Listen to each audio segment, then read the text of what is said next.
देखिए, एक विवाह संपन्न होता है जहाँ पर घर परिवार, माता-पिता, रिश्तेदार सब खुशी-खुशी उस विवाह विवाह में शामिल होते हैं।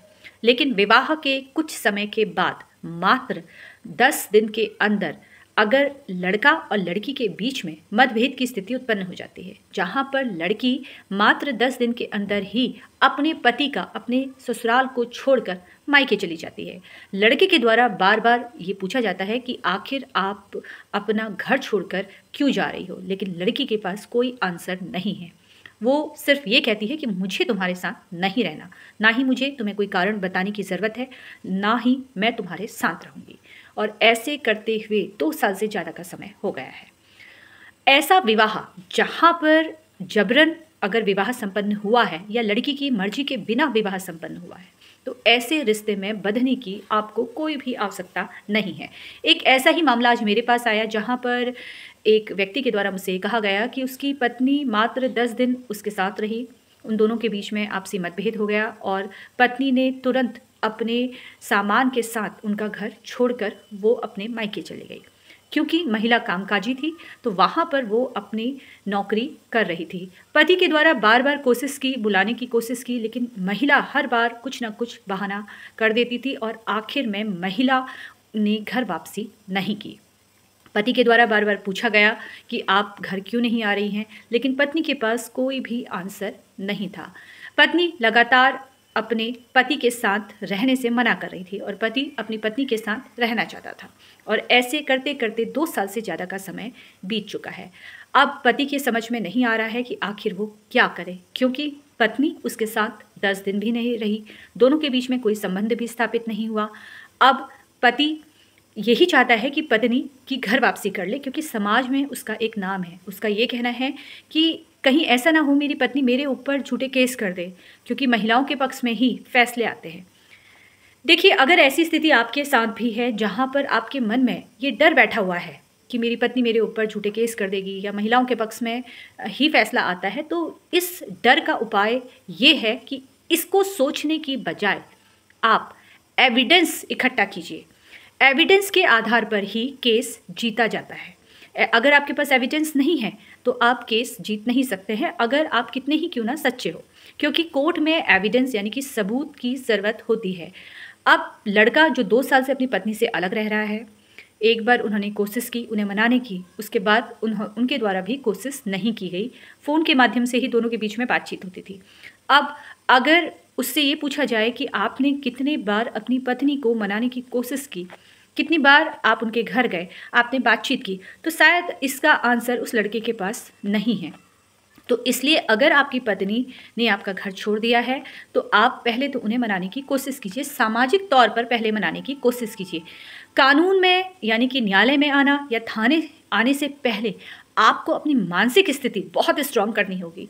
जब उस व्यक्ति के द्वारा मेरी और उसकी बातचीत हो रही थी, तो उसका यही कहना था कि 2 साल से मैं इसलिए डरा हुआ हूँ क्योंकि समाज में मेरी एक इज़्ज़त है, मेरे माता-पिता की एक इज़्ज़त है। लड़का पढ़ा-लिखा है, लड़के को डर है कि महिला के पक्ष में फैसला आता है, समाज में उसका नाम खराब हो जाएगा। लेकिन ये सोचिए कि 2 साल से उसकी मानसिक स्थिति कितनी खराब हो रही है।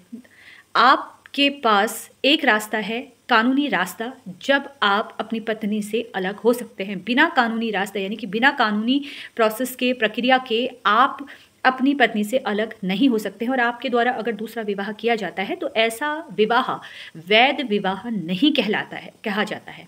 इसलिए जब आप न्यायालय का रुख करते हैं, थाने का रुख करते हैं, तो वहाँ पर आपकी मानसिक स्थिति बहुत स्ट्रांग होनी चाहिए और आपके पास एविडेंस होना चाहिए। मात्र ये सोचकर कि मैं केस हार जाऊँगा, मेंटेनेंस देनी पड़ेगी, महिलाओं के पक्ष में फैसला आता है, ऐसा सोचना बंद कीजिए। इस सोच के साथ अगर आप केस आगे करते हैं या आपकी पत्नी के द्वारा केस किया जाता है, तो वहाँ पर आपको फिर काफ़ी तकलीफ़ का सामना करना पड़ सकता है, मानसिक स्थिति क्योंकि यहाँ पर ख़राब हो सकती है। इसलिए ध्यान रखिए कि इन सारी चीज़ों को सोचने की बजाय एविडेंस को इकट्ठा करने की कोशिश कीजिए। सबूत आपके पास है तो आपके केस में आपकी जीत एकदम निश्चित है। और मान लेते हैं कि अगर आपको आपके पक्ष में जजमेंट नहीं आता है तो उसका भी रास्ता है, आप अपील कर सकते हैं, लेकिन अपने आप को, आपकी जो मानसिक स्थिति है उसको मजबूत करने की कोशिश कीजिए। न्यायालय में एक दिन में फैसला नहीं होता है और हम ये सोचते हैं कि हमारे पास सबूत नहीं है या हमारे पास कम सबूत है, तो ऐसी अवस्था में ये सोचने की बजाय सबूतों को इकट्ठा करने की कोशिश कीजिए। मैं बार बार हर वीडियो में शायद यही कहती रहती हूँ कि सबूतों के आधार पर ही फैसले किए जाते हैं। कोई विटनेस अगर आपके पक्ष में आ जाए, आप तब ऐसे झूठे केसों से आपका बचाव किया जा सकता है।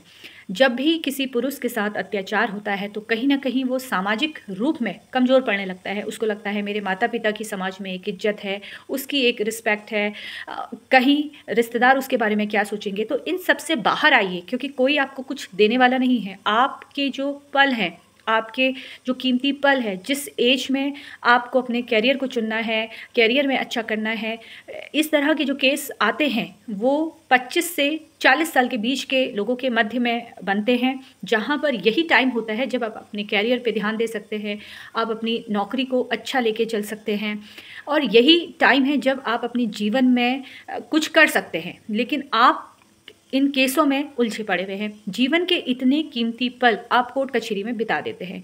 क्यों? क्योंकि कहीं ना कहीं पुरुष वर्ग की भी गलती है। जहाँ पर महिला के द्वारा अत्याचार किया जा रहा है, महिला घर छोड़ के चली जा रही है, कोई बातचीत नहीं हो रही है, तो आप कुछ समय तो इसलिए उनसे बातचीत नहीं करते हैं कि वो गई है तो वो स्वयं घर वापसी करेगी, जबकि ऐसा नहीं होता है। जब तक आपको समझ में आता है कि आपके साथ क्या हुआ है, तब तक मामला हाथ से बिगड़ने लगता है। अगर आपको थोड़ा भी अंदेशा है कि पत्नी या उसके घर वाले आपके ऊपर झूठा केस कर सकते हैं, तो वहाँ पर तुरंत आप किसी वकील साहब से संपर्क कीजिए। फिलहाल कानूनी जानकारी प्राप्त करने के लिए आप लोग इसी तरीके से मुझसे जुड़ सकते हैं। मेरे सोशल मीडिया के अलग अलग प्लेटफॉर्म पर आप लोग मुझसे संपर्क कर सकते हैं, और जब भी समय होगा उस आपके द्वारा जो कमेंट किए जाएंगे उस पर वीडियो बनाकर मैं अवश्य अपलोड करूंगी। फिलहाल कानूनी जानकारी प्राप्त करने के लिए इसी तरीके से आप लोग मुझसे जुड़ते रहिए। धन्यवाद।